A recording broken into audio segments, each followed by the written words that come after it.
I thought for this video we could unbox my brand new to me Osho Zen Tarot.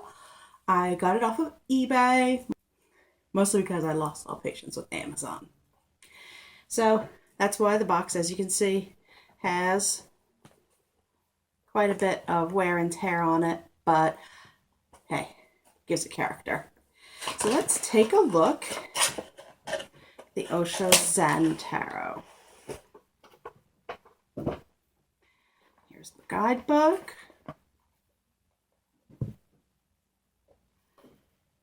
And here are the cards. Now the Osho Zen Tarot is, love that back. The Osho Zen Tarot is different than a traditional Rider-Waite clone. It's got different suits. And let's go over those real quick. I'll separate them out once we take a look. Beautiful artwork. Let's take a look at the suits. So we'll start right here with the Ace of Fire, also known as the Source. I love the names for these. Fire, of course, on a traditional deck would be our wands. And then we have the Ace of Rainbows, which would be maturity. Rainbows have to do with the physical. So on a traditional deck, that would be our coins or our pentacles. Moving right along, we have our Ace of Water, going with the flow. Perfect for a water suit. And that would be our chalices and or cups. And then with the last one right here, we have the suit of the clouds, the Ace of Clouds, consciousness. So that would be our air suit, and that would be our swords.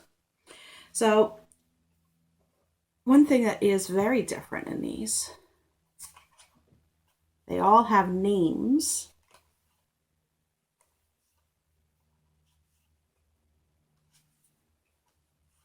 People I've talked to have had this deck have told me that they use it mostly as an oracle, which makes sense. I mean, when you have these names and they're very specific meanings behind each of the cards, and they're just so beautiful. But then when you get to the court cards, that kind of eliminates the traditional names of the court, because I mean, this is a Zen deck, so we're going to be looking at more like expanding our consciousness rather than focusing on a hierarchy of individuals. I think that's beautiful.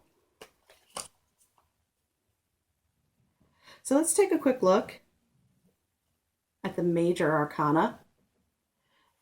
It appears to be the same when you're going through it, although the names are very different. Love that. I love that. Nothing. Nothingness. I mean, that's really going to be central to the whole Zen and Buddhism concept that the deck itself is centered around. Because I cheated. I looked in the book, and it says, from nothingness we come and from nothingness we return. If you think about it, this is the ultimate potential.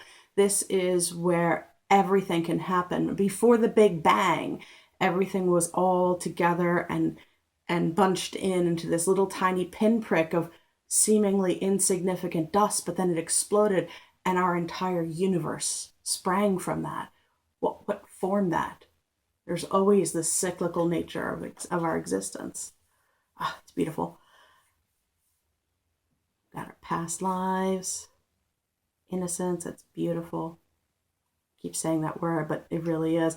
And then what really makes this different is, instead of just stopping at our standard 78 cards that you would see in a regular deck, there's a final card in the major arcana.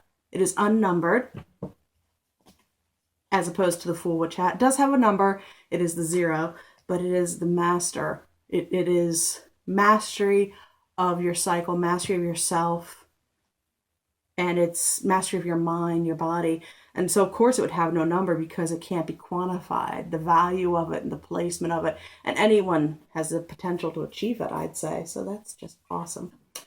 So now that we've gone through a little bit of the deck, why don't I do a quick spread just to see how this deck and I will get along. and you guys can watch with me and see how I'm doing.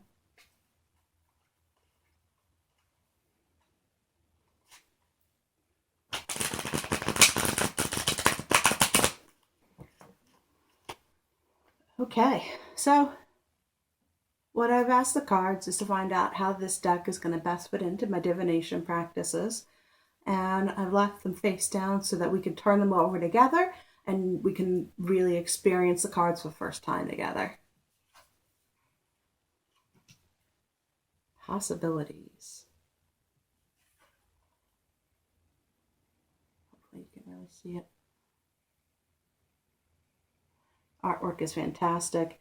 I mean, it's just really, it's some endless landscape. There's so much detail. And then above it, you've got the sun coming up. I want to think of that as the sun dawning. So we have a brand new day. We have the eagle flying. I mean, you know, just completely unencumbered by any of the restrictions of the more pedestrian mode of travel that us humans are currently saddled with.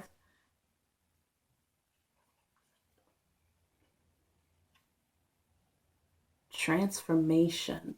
This is a major arcana one too. And it's just amazing. I mean, look at all the change that's going on here. The creature with the many arms sitting on an open lotus. And then we have the phoenix rising up out of there, the yin and the yang, the lotus blossom. There's just so much symbolism in there. I mean, with transformation, I mean, once you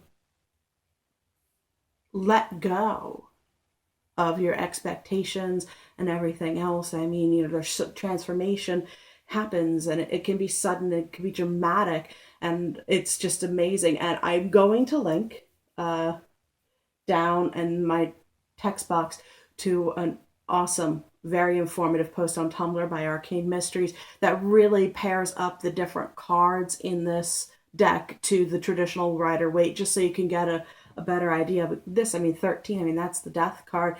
And a lot of people are afraid of the death card, it's true, but a lot of people are afraid of transformation. We're afraid of change.